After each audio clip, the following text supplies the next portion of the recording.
అబ్బా, ఎంత బాగుందో ఆ గ్రీనరీ, ఆ చెట్లు. అవును, ఆ చెట్లు అలా పొడుగ్గా ఎలా ఎదిగాయో. అసలు ఈ కొండలు ఇలా ఎలా ఏర్పడ్డాయండి? దేవుడి సృష్టి భలే విచిత్రం కదా.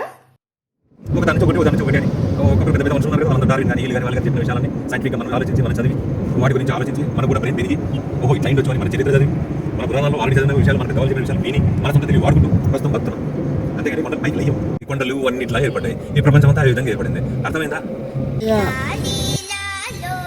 ఏంటి ఇన్ని మంచి మంచి విషయాలు చెప్తుంటే అట్లా నిద్రపోయినావు? ఇందు ఇందు ఇందు అమ్మా లేదు అమ్మా లే, ఏమైంది అట్లా పడుకున్నావు?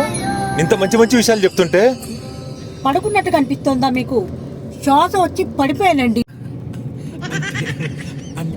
ఏదో ఒక్క చిన్న విషయం అడిగినందుకు రామాయణం, మహాభారతం, యూనివర్సు, అవిర్సు, ఇవిర్సు నా బుర్ర అదుర్సు అయిపోయేలాగా ఏంటండి మీరు?